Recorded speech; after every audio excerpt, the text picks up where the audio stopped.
Dân tộc Mông ở nước ta hiện nay có khoảng gần 80 vạn người.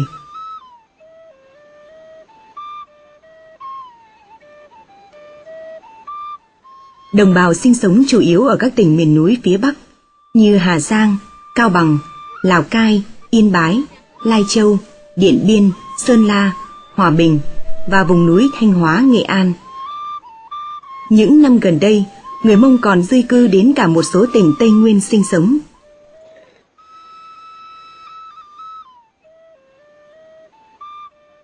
Dân tộc Mông có những nhóm khác nhau với các tên gọi Mông Hoa, Mông Trắng, Mông Đen, Mông Đỏ và Mông Xanh.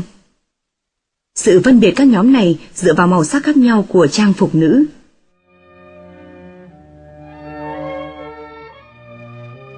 Tiếng nói của người Mông thuộc nhóm ngôn ngữ Mông Dao.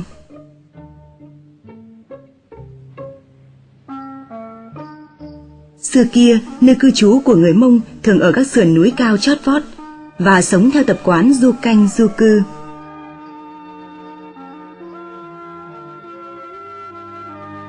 Nhưng gần nửa thế kỷ nay, đồng bào dân tộc Mông đã xuống núi định cư thành từng bản.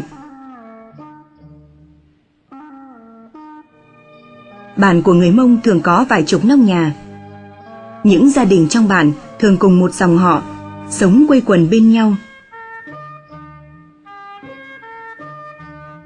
Người Mông có rất nhiều dòng họ, như Vương, Thào, Giàng, Lù, Sùng, Lầu, Ly, Vàng, Hầu, Vù, Cư, vân vân.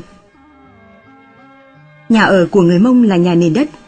Cho dù có khác nhau về quy mô và vật liệu xây dựng, nhưng kiểu cách nhà đều giống nhau, 3 gian hoặc 3 gian 2 trái.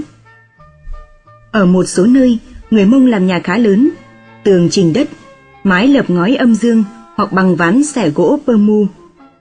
Trong nhà được phân chia thành các khu vực: nơi thờ cúng, nơi kê giường ngủ và nơi tiếp khách, thường gần bếp lửa. Trong ngôi nhà người Mông nào cũng có một cây cột để thờ ma. Mọi nghi lễ kiêng kỵ thường diễn ra xung quanh cây cột này.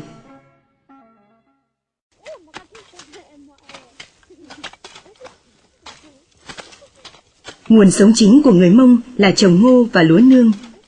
Có một số nơi, đồng bào cũng cấy lúa nước trên ruộng bậc thang. Từ khi xuống núi định canh định cư, người Mông cũng biết dùng trâu bò kéo cày, thâm canh ngô lúa và trồng cây ăn quả.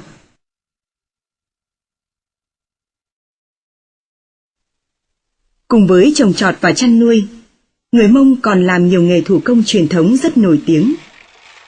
Trước hết là nghề dệt lanh thổ cẩm. Chúng ta đang chứng kiến đồng bào Mông ở làng Lùng Tám, huyện Quản Bạ, Hà Giang, làm lanh và dệt vải thổ cẩm. Cây lanh được người Mông trồng lấy vỏ làm sợi. Để có những tấm vải lanh, người ta phải làm nhiều công đoạn như thế này.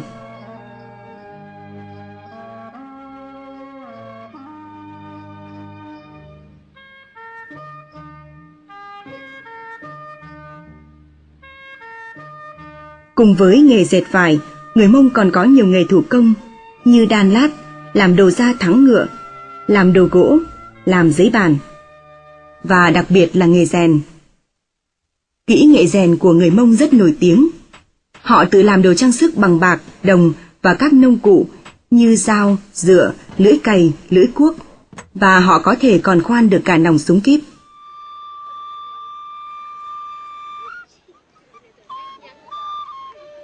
Quần áo của người Mông chủ yếu may bằng vải lanh tự dệt. Bộ y phục cổ truyền của phụ nữ Mông gồm có váy, áo xẻ ngực, tạp dề trước và sau, xà cạp quấn chân. Áo của phụ nữ Mông có cổ là một miếng vải treo trên bả vai được thêu sặc sỡ. Chiếc váy của phụ nữ Mông được may và trang trí rất công phu, là loại váy mở xếp nếp xòe rộng. Có lẽ phải tự làm đẹp cho mình, nên người phụ nữ Mông từ nhỏ đến khi già, họ rất bận bịu với công việc thêu thùa vá may.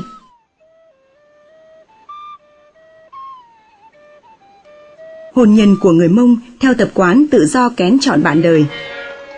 Những người cùng dòng họ không được lấy nhau. Vợ chồng người Mông rất ít bỏ nhau. Họ sống hòa thuận, luôn bên nhau trong cuộc sống, từ việc lên nương, xuống chợ và đi hội hè.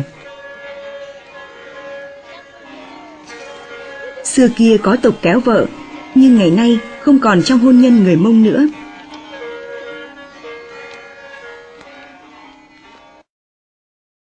Gia đình người Mông là gia đình nhỏ phụ hệ. Con cái khi đi lấy chồng là thuộc hẳn về nhà chồng. Con trai Mông có tinh thần thượng võ và rất khẳng khái mạnh mẽ trong cuộc sống, luôn luôn bảo vệ cái lý đúng của mình.